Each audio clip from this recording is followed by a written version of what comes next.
El eco de los pasos cansados resonaba en el pasillo del modesto apartamento. Soraya dejó caer las llaves sobre la pequeña mesa de la entrada con un suspiro que parecía contener todo el peso del mundo.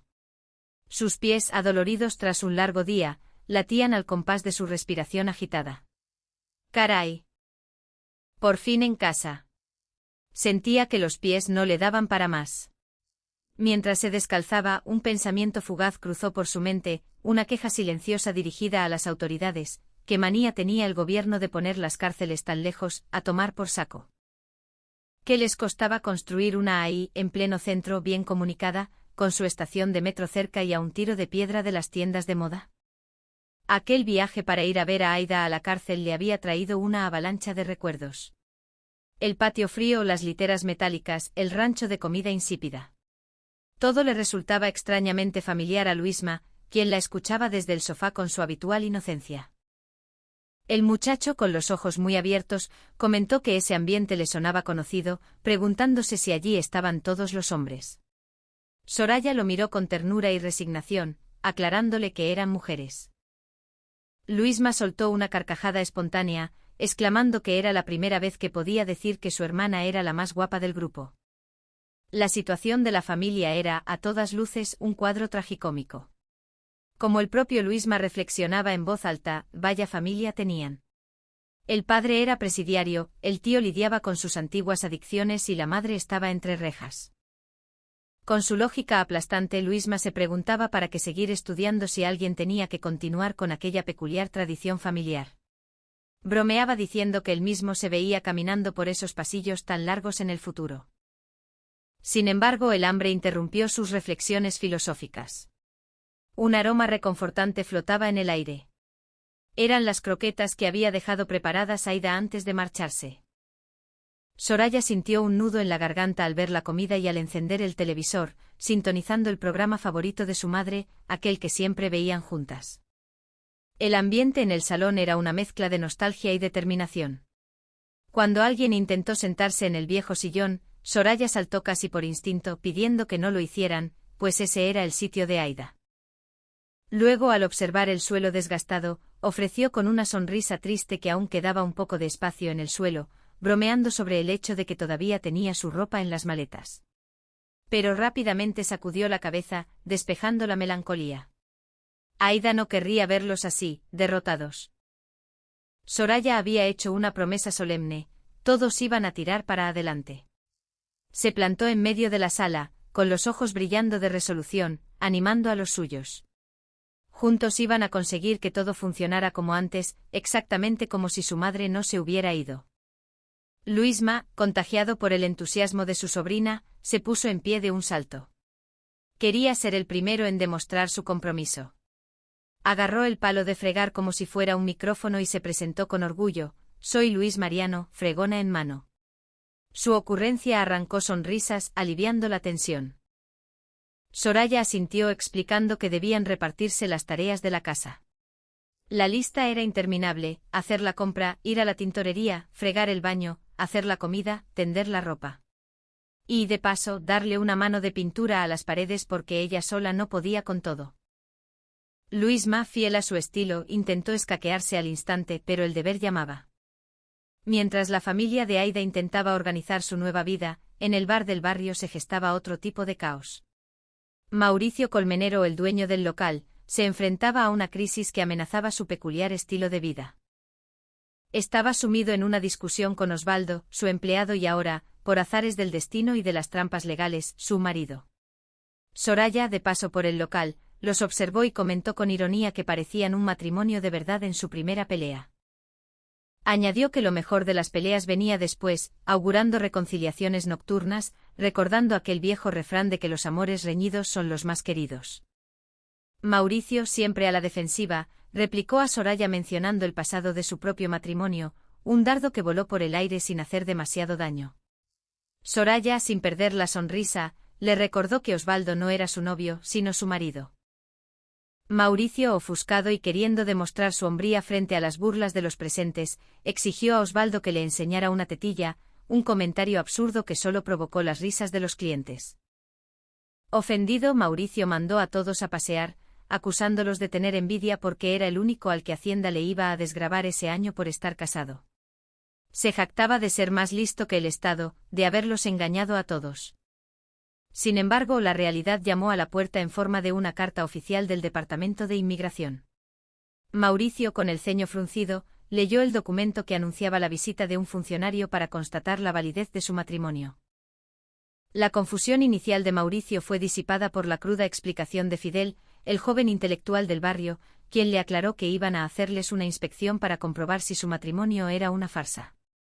Y vaya si lo era. Mauricio maldijo su suerte, lamentando haberse mezclado en aquellos asuntos. Fidel, con una sonrisa maliciosa, le advirtió que esa noche le tocaba dormir en el sofá, seguro. En otro rincón del barrio, la inocencia se topaba con la crueldad. Fidel y su amigo Jonathan observaban un vídeo en el teléfono móvil. Las imágenes mostraban a una niña jugando, siendo blanco de huevos lanzados por unos desalmados. Fidel, escandalizado por las burlas sobre la ropa de la niña, pronto se dio cuenta de la terrible realidad: la víctima era Aidita, la sobrina de Jonathan. El joven intelectual no podía dar crédito a lo que veía. Su amiga estaba siendo la nueva víctima de las fechorías de los compinches de Jonathan. Le exigió a su amigo que hiciera algo. Jonathan, en un primer momento, pareció dispuesto a actuar, pero su solución fue enviar el vídeo a otros para reírse de la broma. Fidel, indignado, le reprochó su actitud. Mientras tanto, en la calle, Luisma y su inseparable amigo Barajas deambulaban sin rumbo fijo. Luisma se quejaba de un fuerte dolor de cabeza, producto de haber mezclado diferentes tipos de dulces y alcohol la noche anterior. Barajas le aconsejó con su particular sabiduría que rebajara el malestar con una cerveza.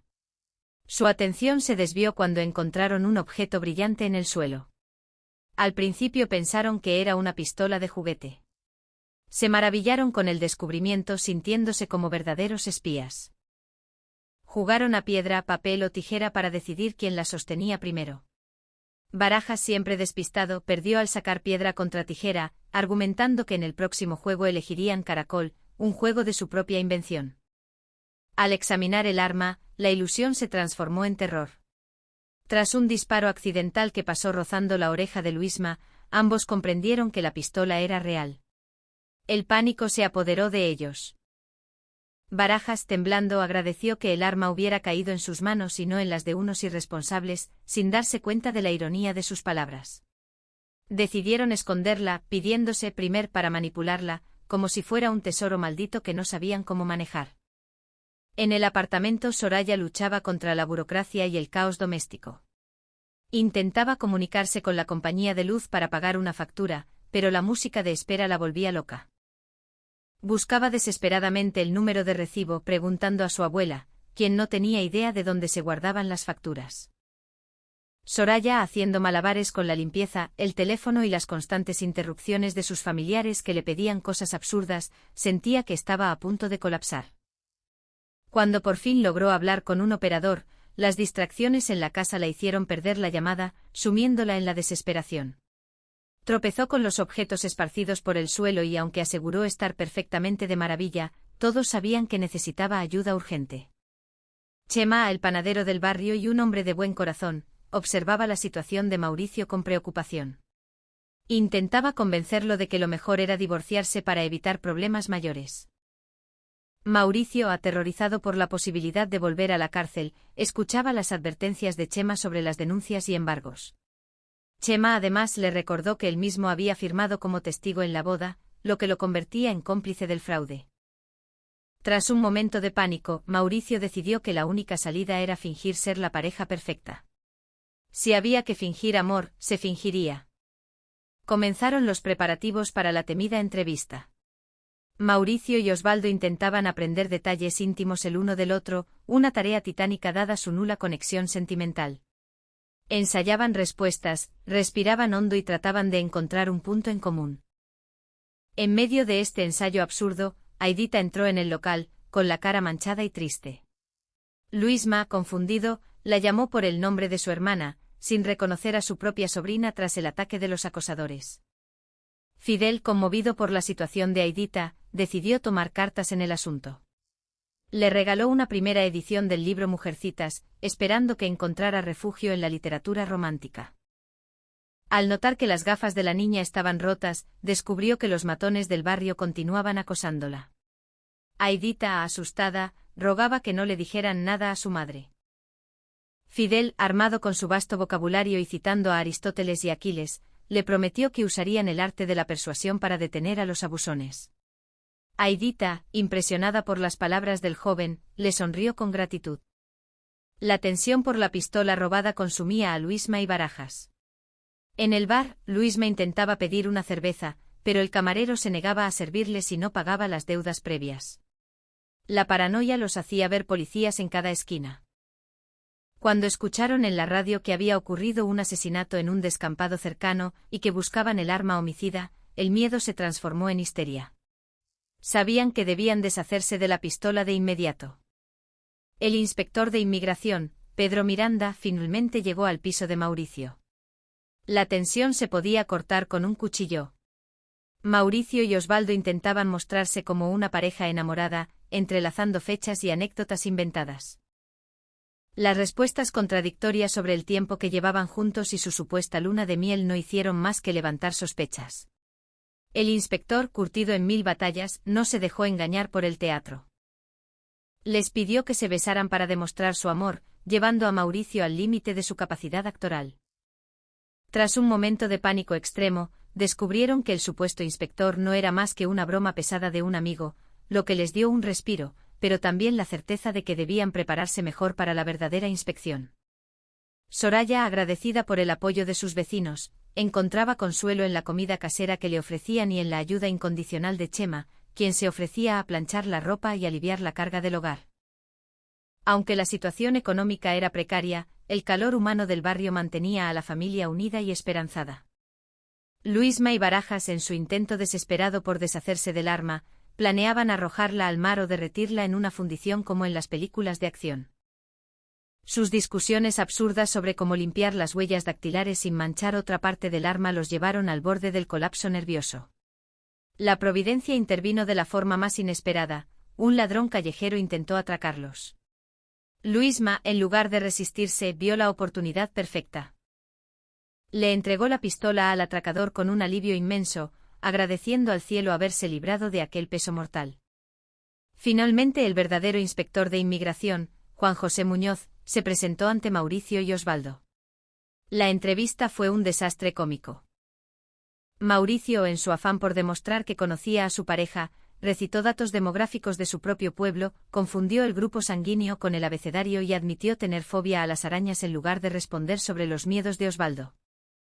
El inspector, con una mezcla de lástima y profesionalidad, concluyó que nunca había visto un fraude tan evidente en sus 20 años de carrera. Mauricio, en un último intento desesperado, trató de sobornar al funcionario, llamándolo propina o gratificación, lo que solo selló su destino legal. Ajenas a los dramas burocráticos y criminales, la vida en el piso de Aida seguía su curso. Soraya, frente a la lavadora, leía atentamente el manual de instrucciones. Seleccionó el tipo de tejido, giró la rueda hasta la posición correcta y con un pulso firme, presionó la tecla de inicio. El zumbido constante del electrodoméstico llenó la habitación, un sonido que, aunque cotidiano, representaba un pequeño triunfo.